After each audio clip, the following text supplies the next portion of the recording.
रविदास की करते सदा जयकार। विद्या बुद्धि धन बढ़े और वैभव के भंडार। रविदास शरण जो ध्यान धरे मिटते विघ्न कलेश। गुरु सत्यानंद कृपा भई मिटे सभी कलेश।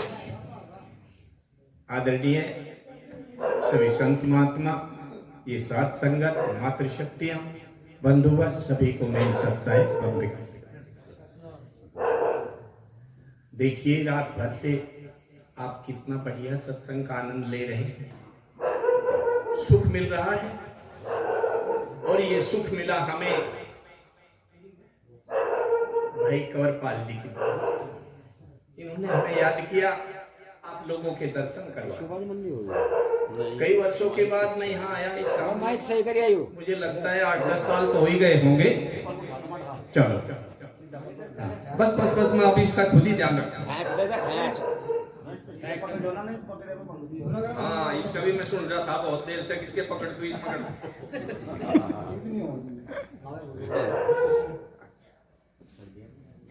तो भाई कंवरपाल जी का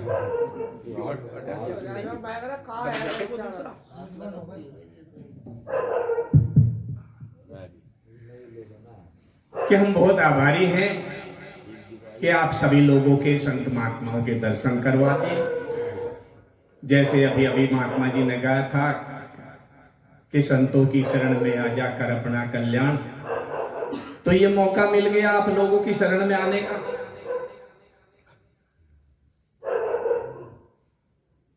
और ये कल्याण तो पता नहीं होगा कि नहीं होगा, लेकिन आपकी शरण में आने का मौका तो मिल ही गया। बहुत ही अच्छा सत्संग आप लोग कर रहे हैं, बड़ा सुंदर। और इस तरह का जो सत्संग होता है जैसे आज हो रहा है, श्री मामचंद जी की प्रथम पुण्यतिथि पर ऐसा सत्संग हमें बहुत अच्छा लगता है। उन परिवारों के लिए जो अपने माता पिता के लिए ऐसा यज्ञ करते हैं, अपनी नेक कमाई से अपने माता पिता के सम्मान में ऐसे यज्ञों का आयोजन करते हैं, वो हमें बहुत ही अच्छा लगता है। हम इस परिवार की सराहना करते हैं कि जिन्होंने अपने पिता के प्रति अपनी नेक कमाई को इस यज्ञ के रूप में लगाया, इन संत महात्माओं को बुलाया, आप लोगों को बुलाया और इस यज्ञ का आयोजन किया। हम उनके बहुत बहुत आभारी हैं। अभी आप सत्संग में सुन रहे थे, भगवान कहाँ है, उसको कहाँ को किसी को जंगलों में ढूंढा, किसी ने पहाड़ों में ढूंढा, किसी ने तीर्थों में ढूंढा, और फिर उसको बताया कि किसी ने हृदय में बताया, किसी ने संतों में बताया। सभी ने जहां जहां जिसके पास जो कुछ था वो अपना बखान किया। बहुत ही अच्छा है।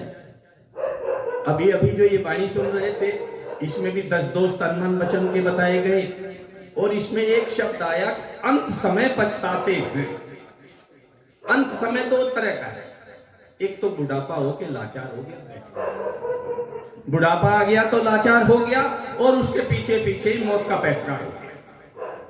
और तब पछताए का फायदा भी क्या होगा? अगर बैठ के चारपाई पे पछताता भी रहा तो क्या फायदा उस पछताने का? संतों की बात सुन के पछताने का मौका अब है। अब आप जवान भी हैं, सुंदर भी हैं, समझदार भी हैं, कुछ करने में सक्षम भी हैं। अब उन दोषों को अब छोड़िए, और अभी आपको सुख मिलेगा, समाज का भी सुख मिलेगा, परिवार का भी सुख मिलेगा। और जब आप उन गलत आदतों को छोड़ दोगे तो आपको भी सुख मिलेगा, आपको भी सुख मिलेगा। ये सत्संग सिखाता है। अभी अभी गधे की बात आ गई थी। हम गधे को ऐसा नाम देते हैं, उसे मूर्ख समझते हैं, मूर्ख समझ के ही उसकी मिसाल देते हैं। जानते तो उसे आप सभी हैं, गधे को। अगर उसे सुबह ही तंबाकू के खेत में खड़ा कर दो और शाम तक खड़ा रखो, वो एक पत्ता नहीं छूता, वो एक पत्ता नहीं छूता, जिसे हम मूर्ख समझते हैं। क्योंकि वो उसका भोजन है ही नहीं, इसलिए नहीं चूता।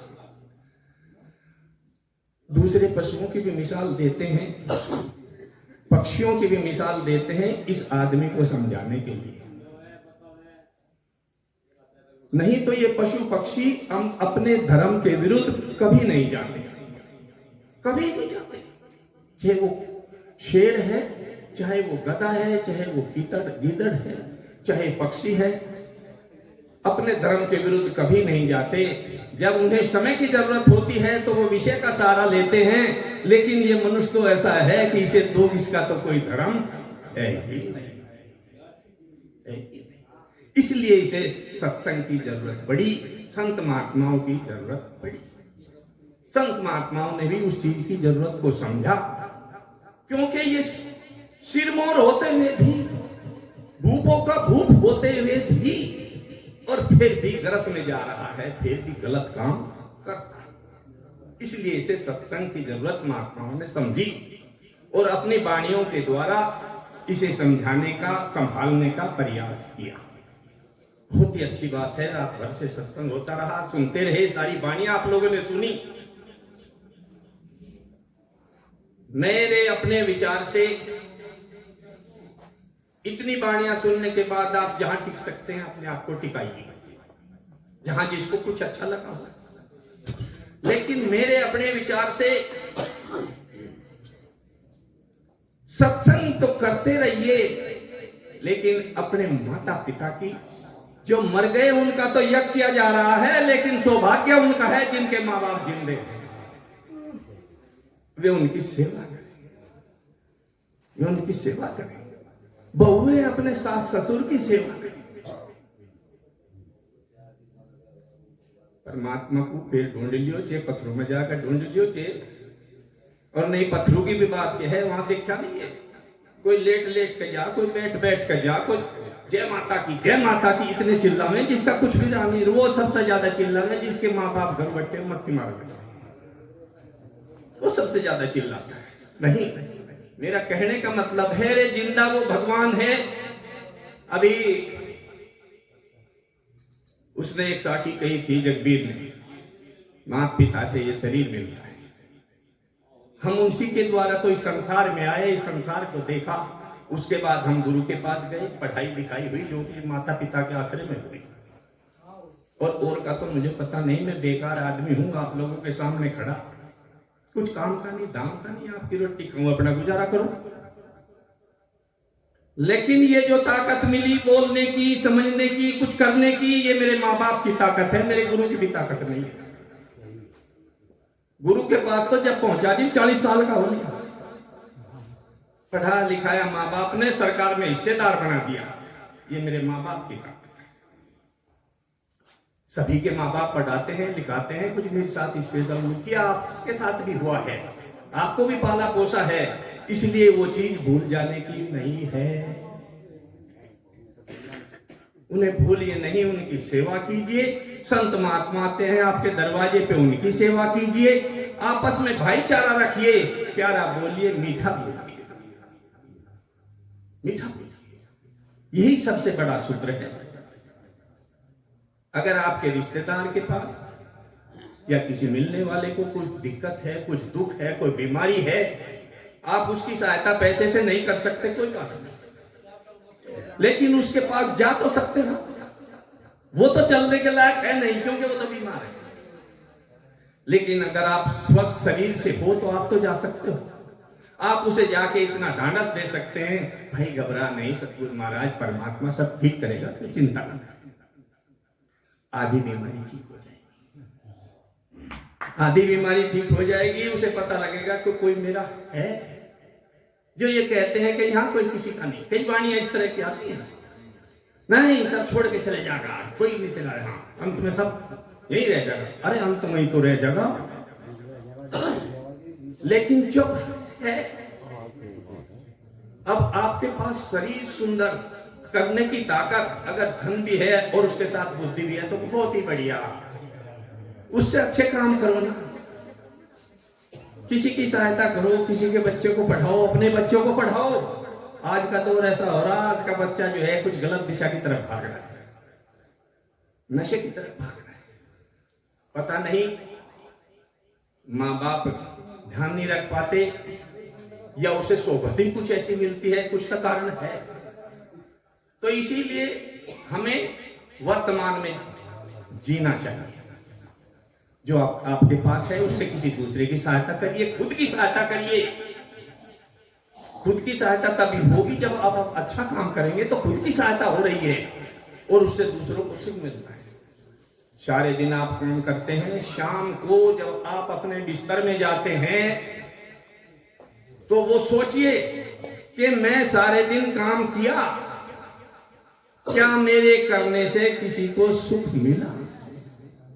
ये विचार करिए। सारे दिन तो काम किया मैं किसी के लिए कोई सुख का काम किया, किसी को वाणी से मीठा बोला, किसी के लिए कोई काम बढ़िया किया।